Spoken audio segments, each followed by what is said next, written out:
5,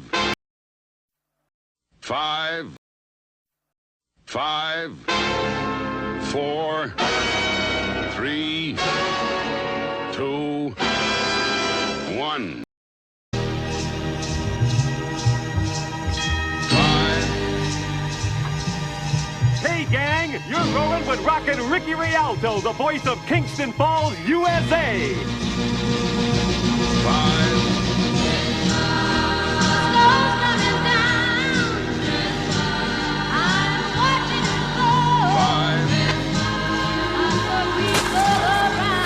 5, 5, 4, 3, 2, 1.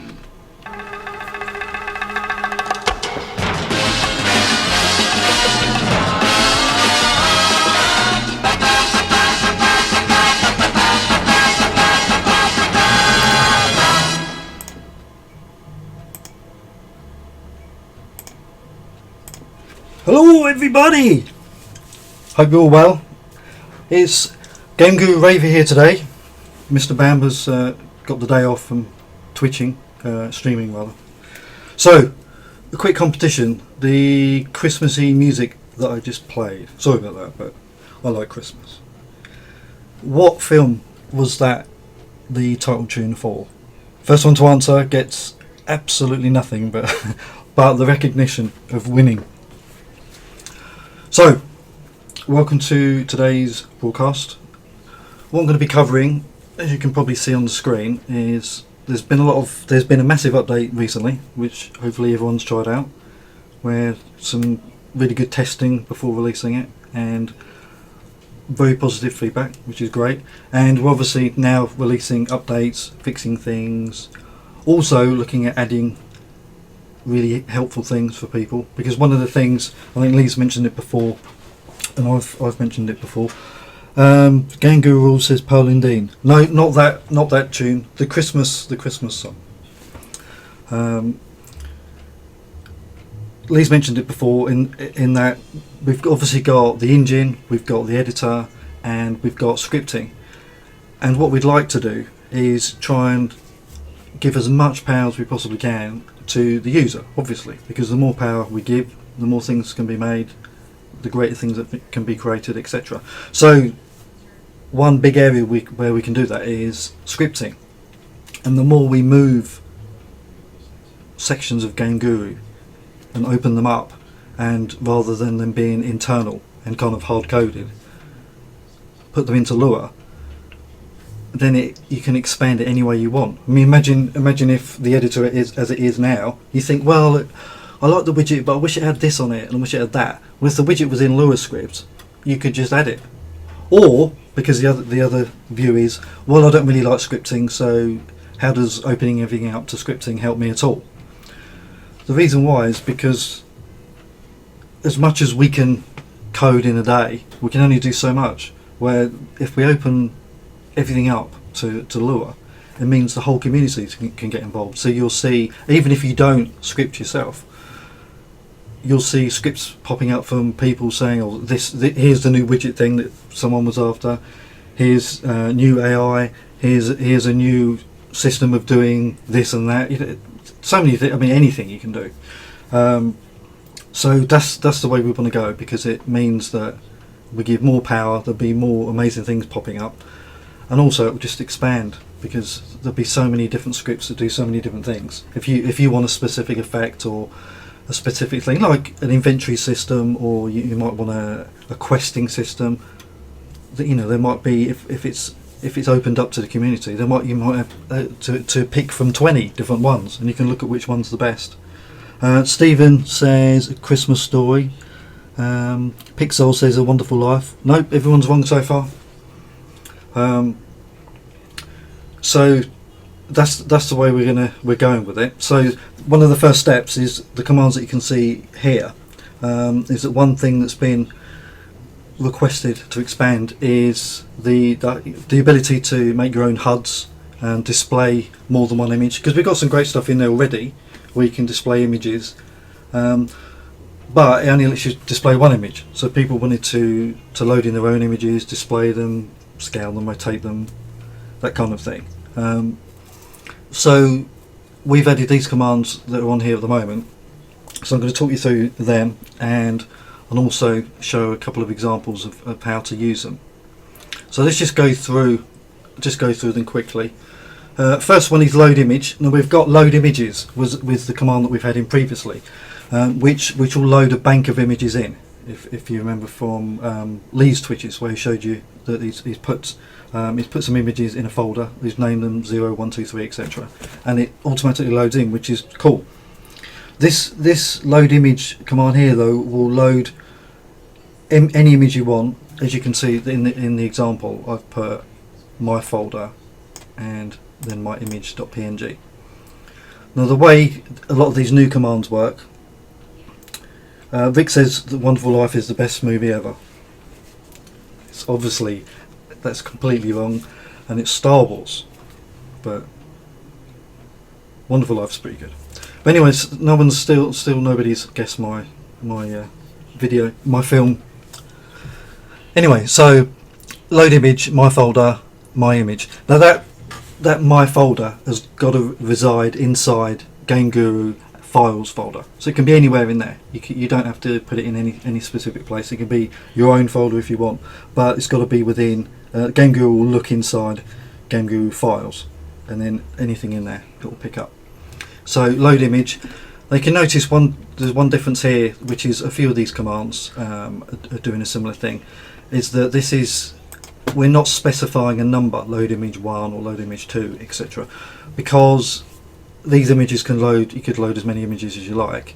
There's not a limit or a cap where we say you can only load in 5 images or whatever. So you can load in as many as you like, and you don't really need to know what the ID is. So this function will return the ID instead. So you just put my image equals load image, and then you can check if my image is 0. That means it didn't load it in. You've probably typed the name in wrong, or in fact it's a sound file, not an image at all. But assuming it does load in, my image will then contain the ID for that image. Then, to expand the system that we had and to enable you to do your own HUDs however you like, we've added sprites in. The one thing that we've done with this, if anyone is a user of AGK, then you'll probably recognise all these commands here, and we've kept them in line with AGK, just for a few reasons really. But I mean, one big benefit is if you can use one, then you can use the other, because they'll be kind of interchangeable within a certain remit. It's obviously going to be a subset, and there'll be some things that Game Guru does that is not relevant to AGK, like for instance here, set flashlight. You know, that would be irrelevant in AGK. In the main, obviously, unless you wanted a flashlight and you've added the command. But you see my point. For the general commands, there's going to be a 1-for-1 match. So we've got load image. So you've loaded in the image. Then you want to create a sprite. So again, you put a variable, my sprite equals create sprite, and then you pass in the image that you want it to use. Then we've got delete sprite, which will obviously get rid of it. Then set sprite position, which again you pass in. So you're always passing in these variables. So my sprite. So it's not, the nice thing about this is you can name them something relevant. You know, that whatever the sprite's going to be, just call it that name. And then pass in the X and Y. Now, one thing with 3D games, as I'm sure you can appreciate, is that the resolution that people run at is varies quite a bit, all the way up to 4K. You know, so there's a big variance. So we didn't want to say pass in literal pixels and say put this image here. So what we've done is, and again this is the same as AGK, is that we've made it use a percentage system. So if you put an image, assuming the handle of the image is in the middle, if you draw it at 50-50, then you know it's going to be in the middle of the screen. So that's kind of nice, because you can know that it's going to look the same on whatever machine, whatever resolution. It's going to look the same, because obviously these days 2D is really 3D anyway, so 3D is the way to go. So percentage is what you're going to use to put that in. So obviously if you want to put it at top left, it's 0 0. If you want to put it at the bottom right, then it's 100 100. And obviously if it's centered, then half the image will be off screen in both those instances. So yeah, so there's that. Then we've got set sprite size, and again that is in percentage, so it's how much of the screen do you want it to take up. And the same as AGK, because you've got, say, my resolution is 1920 by 1080. Richard Vanner wins, yes, he's just put Gremlins. He's quite right, it was from Gremlins. Well done. Well done, Rick, you win nothing, but well done. No, actually we'll give a prize to Rick Vanner. You win a copy of Game Guru. Well done, congratulations, Rick. So sprite size will be the percentage of the screen that it takes up. So obviously setting it to 50-50 will take up a quarter of the screen. Now one thing to bear in mind, if it's 100 across and 100 down, my resolution 1920 by 1080, it's wider than it is high. So if I set it to 10% by 10%, it would be kind of oblong, because 1920 is longer than 1080, which is maybe not what I want. So the same as AGK does. Say I wanted to have it 10% wide. I could pass in set sprite size, my sprite, comma 10, and then because I don't know how high it actually is, I could work it out, but I don't want to. I just put -1, and that means that it will size the sprite, saying, well, the width is 10, and then I work out the aspect ratio difference and blah blah blah, and this will be what the height is. So if it was a square, for instance, I was passing in a sprite that was square, it would still be square on screen because I passed in -1 for the second parameter. And I could do that the other way around. I could pass -1 in for the first parameter, and it will do it like that. Then we've got set sprite depth. That's being what order the sprites are drawn in. So it thinks of them as how deep they are on the screen. So setting the sprite depth to 0 would mean it's right at the front of the screen. So it'll always be on top. So it'll be the last thing drawn, but the first thing seen, if you see what I mean. So 0 will be right at the front, and say 100 will be right at the back. That 100, it can actually be any number, but we're just using 100 as an example. So 100 will be further back. So something at depth 50 would obviously be drawn in the middle, and everything in between. Then we've got set sprite color, which is red, green and blue, but also alpha. Again, same as AGK. So you can pass in an alpha value between 0 and 255. Then set sprite angle, set sprite offset, that's saying where is the origin point, where's the anchor point for this sprite. So you normally set it, say there's my example there, if it was a 64 by 64 image, I might want to set it at 32 by 32, so it'll be, the anchor point will be in the middle. And then lastly on the sprites, we've got set sprite image. So if you wanted to animate the sprite, and you've already created the sprite, you can just pass in a different image. So one that you've previously loaded in, whenever you call that, it'll instantly switch it to that image. So that means you could animate it, and also obviously just change the look of things. So, oh yes, Rick's reminded me that I've got 30 minutes, and I think I've already gone through half of it. Anyway, so there's that. The other commands, attach visible, flashlight on, occlusion, player weapons, flashlight enabled. Rather than talk through it, I'll just show you a demo of it, because I am going on a bit. I do apologise.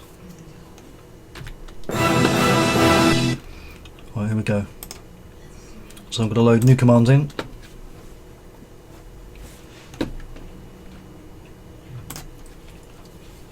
It's a very, very simple test this, but it's just to show off those commands. So there was flashlight on, there was set attachment, and there was I've forgotten the names of them now. Let's have a look. So we've got set attachment visible, flashlight on, occlusion, set player weapons, and set flashlight key enabled. So the key enabled just means that you can actually say that pressing the F key is disabled. And then as I walk towards this guy, all those effects are going to come in. So the weapon disappears, his gun appears and the flashlight comes on. So it's just showing those commands that you can do all that from script now. And as I back off, the gun goes away, etc. So that's what those new commands are. And again, they're just to, like for instance, getting rid of the gun. You might want to have a chat. This guy might be an NPC, and he might be giving you a quest, and you don't really want to allow the player to shoot the guy in the head, so you just turn the guns off. Or you might be getting in a turret, and you want the player to control the turret. So you want to switch all the guns off, so it doesn't have two guns on screen, or be able to switch to a gun in between. So there's that. I'll just show the script for that, which is really small. There we go. Really nice and easy. And then once you get this this update, there is a new level called sprite test, which you can test out, which shows lots of sprites spinning around and flashing different colours and all that kind of thing. Bit crazy. So today I just wanted to show you something that is a little bit more sensible than that, and that is adding a radar using the sprite commands. So if I just show it in action, just make a new level. There we go. Put a marker down, and then I'm going to give myself a weapon, something substantial. RPG, we'll have plenty of that, and we'll have 3 lives. That's fine, and we'll have some of that as well. Plenty of health. So I'm going to put a radar in, just to demonstrate that. I'm going to put like a dummy object. So we'll just pick a barrel and put it there. And what I'm going to do is change the script to one I wrote earlier, which I will talk through, although I'm going to have a little time to do it, I think. But so there's a new radar folder that I've made just for this example. Then I've made some images, as you can see, a radar, the back of the radar, and then I've made green, red and yellow dots. I'm going to use in the red and the yellow actually, but I've got a green one just in case. So we'll attach the radar to this, and then I'm going to set always active to yes, because I might be out of range of this object, because scripts, objects by default, they run their scripts until you're 3,000 units away, and then they'll switch it off. But if you set them to always active, they'll always be active. So let's just try that out.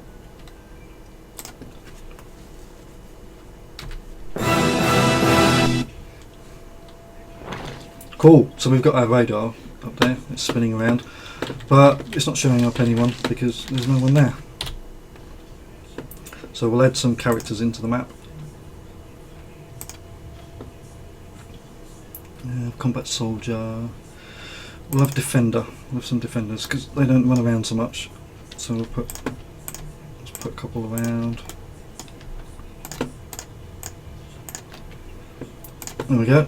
That'll do.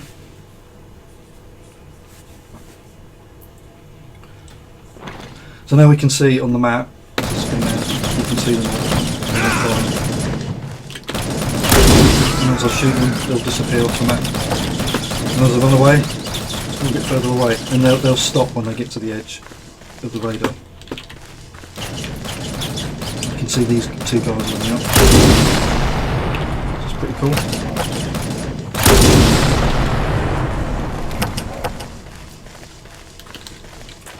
That works pretty well. And then we might want another thing that's common to have on a radar is like an objective. Say it might be a marker where you go for a quest, or it might be to find a key or whatever, anything that you want to add. So mine's going to be a barrel again because I'm really exciting.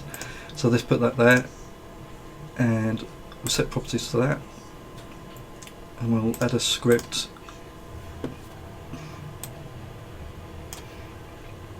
So radar and objective. Then when I run the game, I know it's not the world's best game ever. So you can see there the little yellow.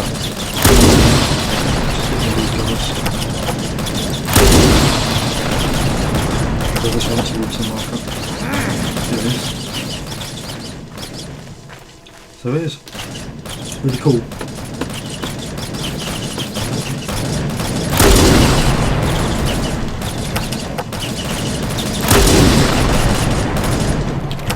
I've made the marker move. So you can see that's using the sprites. So how do we do that? Let's have a look at the script for it. So first thing is I've made those images, put them in a folder, and then you're probably wondering how comes I just dropped these enemies in and they just worked with the radar, because you could actually put this into any game and it will just work. Reason is, if we look at the script for it, is radar script. So let's just talk you through it. So I will go through the whole thing, but I'll try and do it at some haste. If anyone wants this script and the images, give me a shout. Send me an email, ravy@thegamecreators.com, and I'll send you it. But we will be adding a radar. We've got an artist making some proper graphics. Those were just some things I made, clearly. So we'll have a better looking radar soon. But anyway, so let's just go through the script, setting up some globals at the top. So I've got radar found enemies is 0. I'll explain why that is in a minute. And enemy count, so we're counting how many we've got, and objective count, which is the little yellow ones, because you can have as many of those as you like. Then I've got an array, so equals curly braces always means that this is an array, an empty one. So radar enemies, which I'm going to use to keep the ID number of each entity that's passed in. Then radar objectives, and same deal for that as well. Then we've got an array which is going to hold the sprites. So enemy sprites and objective sprites, they're going to be held in those arrays. And then the radar itself is obviously going to be a sprite, so that doesn't need to be an array because it's just one of them. And then I've got variables that are going to hold the images. So radar image back, red, green and yellow. Obviously I didn't use the green. The green I was going to use for friendly NPCs or quests or whatever. So but you can see you can add anything to it, you know. Then I've got aspect ratio equals 0, which I'm not actually using that at all, so that ignore that. Then I've got wait for all entities equals 1. I'll explain why that is as well in a minute. So then in the init function, which is always the setup, it's run before the game starts, and it's just run once before the main loop. What I'm doing here is loading in all the images. So as you can see, we're getting the ID from it. So equals load image, script bank, radar back, which is where that folder that I showed you. That's where they are. You can see when I'm putting in a path, I've got 2 backslashes. The reason is because obviously the real path has only got 1, but in a lot of languages, Lua, C++, etc., a backslash on its own is what's called an escape character. And it means it's something that you can't type. You use it for things that you can't type. So for instance, if it was a new line character, you know, how do you type a new line? You press enter. But obviously you don't want to do that when you're putting it into some code. So /n means it's a new line. So because of that, you can't, obviously, how can you have a backslash on its own? So the only way to have a backslash on its own is actually say it's an escape character, which is a backslash. So that's why the double, if you wondered. If you didn't, then sorry. So we've loaded in these images, and then we're going to set the radar sprite. So we're going to create sprite using the background image. So that's done. Then I'm going to set the priority of this to 100. Remember what I was saying about 0 being the front, 100 being the back. So it's making sure that that's drawn first, so as in it's seen last. It's right at the back. Everything else will be in front of it. That's it for the init. Then here's the main loop. So setting the sprite size of the radar sprite to 15, so it'll be 15% of the screen, and I've passed in -1 for the second parameter because I want it to be you know, this, although it's a circle, it's obviously sprite size, image size, it's square. So I want it to maintain that ratio. So I'm passing in 15 and just saying -1. So Game Guru will work out what size it needs to be on that. Then I'm offsetting it, so it's the handle is going to be in the middle. So wherever I say draw it, it's going to place the middle at that point. Then I'm setting the position, so 90% across, 15 down. And then I'm setting the angle of the sprite to a global, which is player angle, which is we update lure with that every cycle, so that's always accurate, and that's saying what's the Y angle of the player. So where's the player looking? So that's why it spins around as you want to look around, because obviously normally with the radar you want it to be aligned to where you're looking. Now this wait for entities equals 1. Why do I do that? Because this next bit I'm cycling through, because this is why it picks up all the soldiers automatically. I'm going from 1 to 3,000. I just picked that number out of thin air because I imagine that most levels wouldn't have more than 3,000 objects. I'm just guessing, but I've put 1 to 3,000. It doesn't matter. You can put 10,000 if you want. It doesn't matter because it's doing this just once only. So if radar found enemies is 0, which it is 0 at the beginning, so it means if it's never looked before, it's going to cycle through all the entities. Well, from 1 to 3,000 in this case. Then it's going to check if it's got AI set. So that's basically me checking, is this an enemy? That's an easy way to check, because every enemy in the game so far is going to have this set.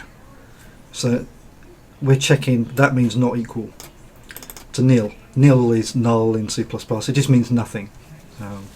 Which is what nil normally means anyway, but it just means does this actually exist? Because if we've never set it, it actually won't exist. It won't be set to 0. It'll be set to nothing.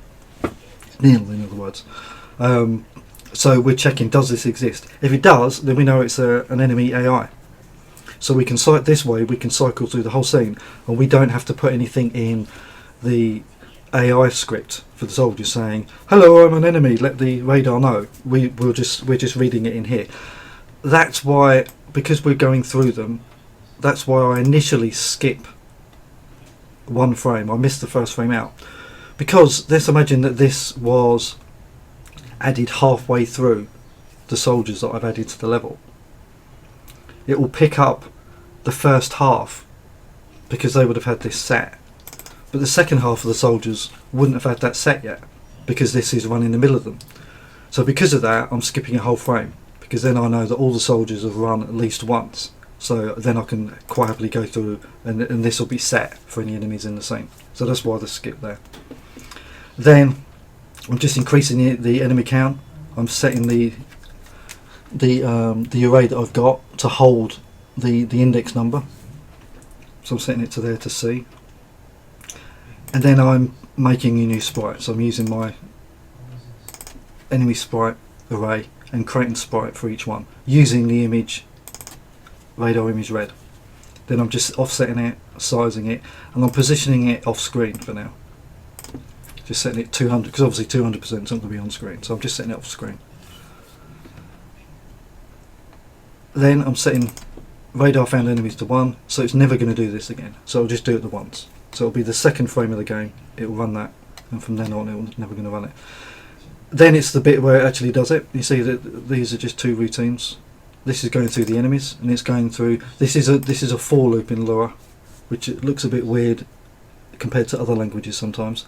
But it's basically saying the C variable is going to be set to 1, and it's going to count up to what enemy count is set to.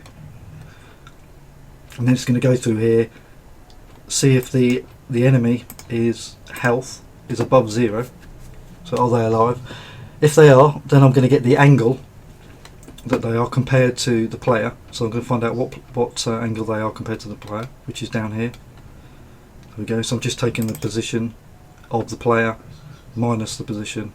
I'm just doing an A-tan-2 on it, just to get what the angle difference is.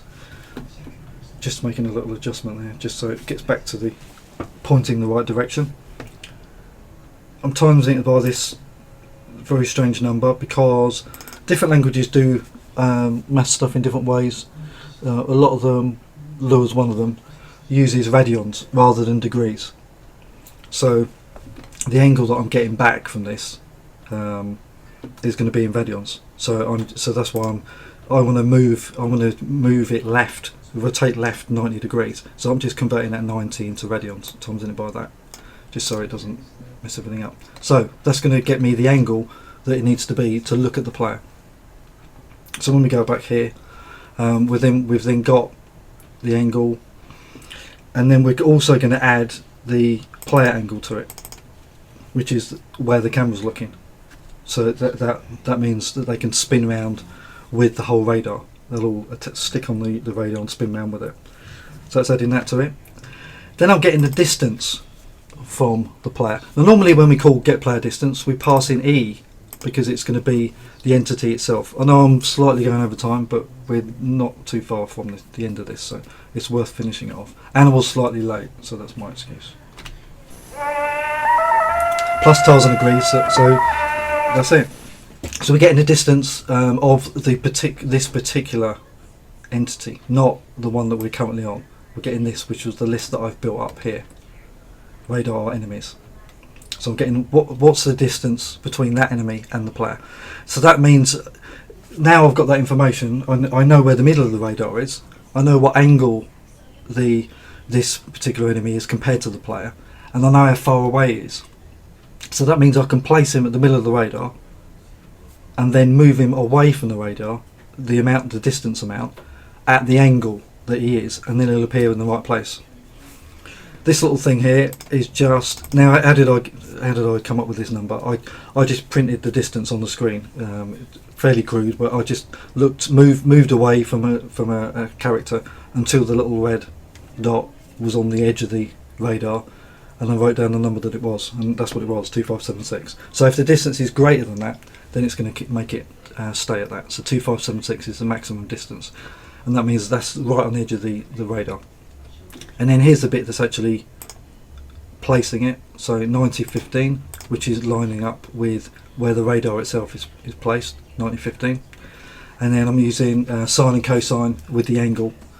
Then I'm timesing it by the distance divided by 200, because obviously the distance is a lot more than we've got percentage on the screen. So I'm dividing it by 200, just to make it a smaller number. But still be relative to the distance. So that's the X and Y. This probably looks strange. You think, why am I multiplying it by that strange number?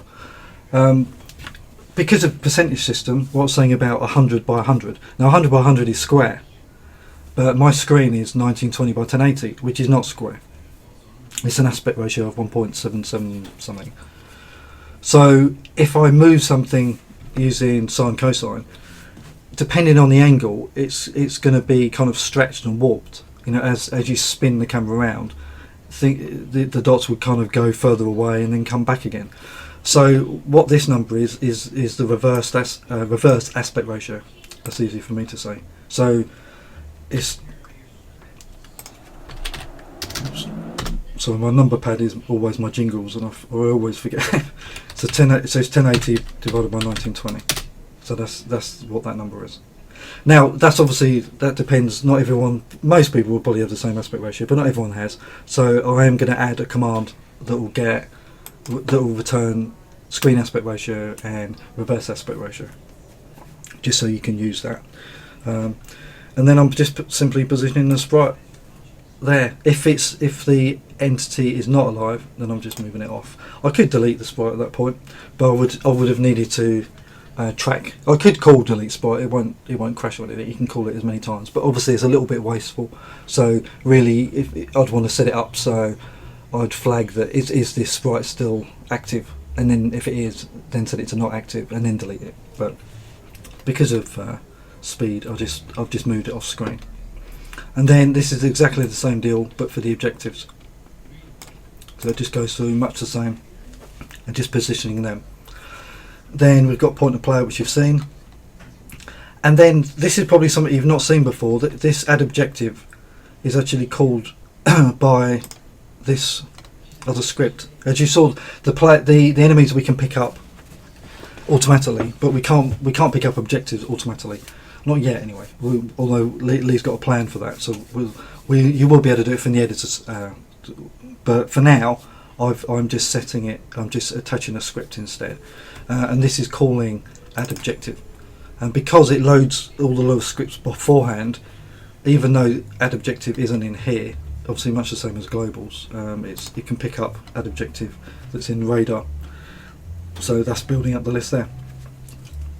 So that is essentially it. And just to show you it working, what I was saying about it works in anything. If we just load morning mounted stroll, which is one of our built-in ones.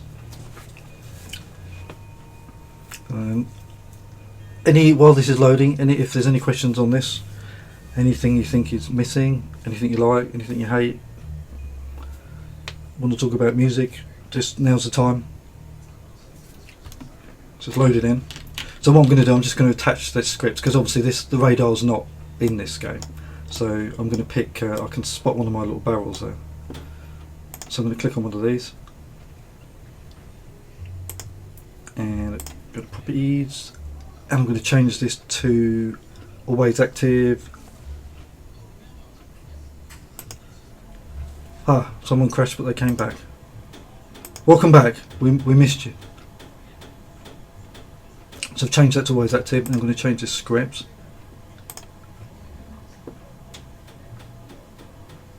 I don't want it to be static, I want it to be dynamic, yeah. Thank you, Leah, thank you. So yeah, so I'm going to get my little script, which is down here in radar. Then I can set it to there. And as Lee quite rightly said, static is not going to run script, so I need to change it to dynamic. So now, when I run this game, it should automatically use the radar, which is cool. So this gives you an example that the more we expand Game Guru and the more we move it into Lua, we move bits over, it means you can use scripts from any source. People can write their own scripts, sell their own scripts, give away their own scripts, whatever, share scripts, alter scripts. It's a great way of learning, but it's also a great way of getting new content, new expansions, new features, rather than always waiting for us to do it, because as I said, we can only do so much at a time. So the more we expand it, it means everyone else can expand it as well. So if you go, the radar's working. As you can see, there's, as Lee would say, many dots. there's lots of enemies in this level, so I can see I've got 2 coming up, which I know where these guys are anyway. They're there. So there's the 2 there. Yeah. And you might want to, we might want to say if they're if they're a certain range away for enemies, we might not show it on the radar. When there's 50 million of them, like this. But you can see that works. So that would work in any game, and obviously you can put any image you like, and you can do whatever you like. You can have titles. And one thing, the rocket dude got me. Even with the radar, you could. One thing, there's nothing stopping you actually making a 2D game.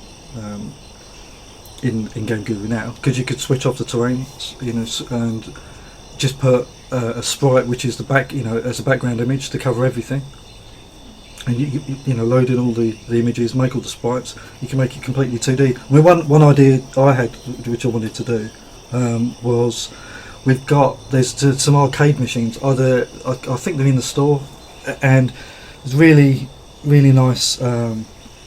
Yeah, Rick's saying it makes the game easier, just as the rocket hits my head. But yeah, I mean, if you're careful and look at it, does make it easier. There's this arcade machine model in the store, and what would be cool, you could put that into this scene. You could have a script on it that detects the range, and you could walk up to it and it could say like press E to play. When you press E, you could load all the load the images in. Well, you'd preload them anyway in the Init, but you'd make all the sprites, take over the screen, and you could actually play, say, Space Invaders. You could walk up to Space Invaders arcade, click on it, play Space Invaders. When you win or die or whatever, go back to the normal game. So it really opens, these sprite commands open up a lot of opportunities.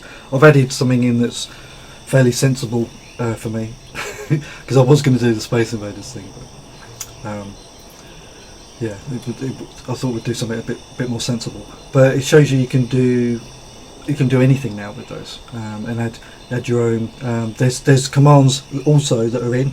Say if you look at the bottom of the screen where we've got how much health I've got, what weapon I've got, and how much ammo. There are commands in that switches off the GUI, so you could actually have completely your own HUD, and it would look completely unique to everyone else's game. So it means you can also stand out a bit as being quite different, because you can have totally your own look. You don't have to follow our ways of doing it at all. You can have, well, whatever you like on screen. So that's really cool. So that is it. Can the player fly? Wingsuit.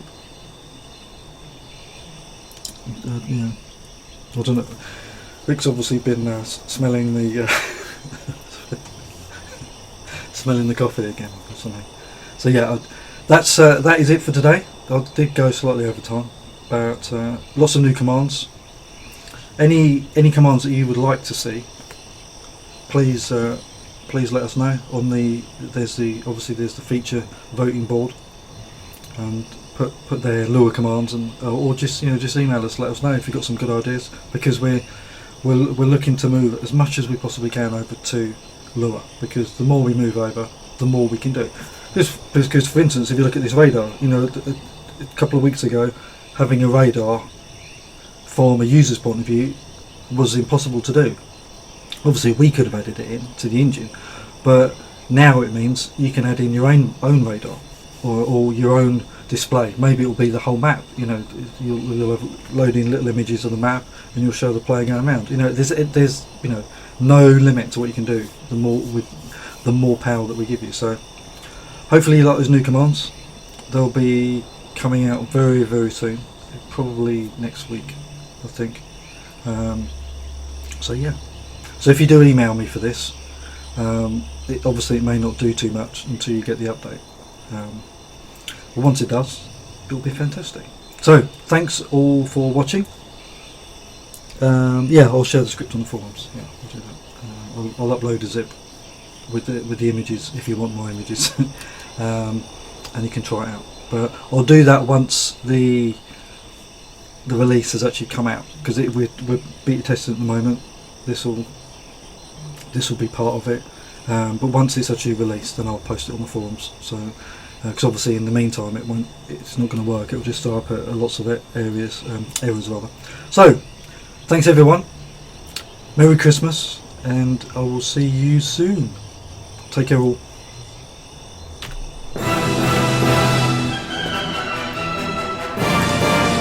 Very well.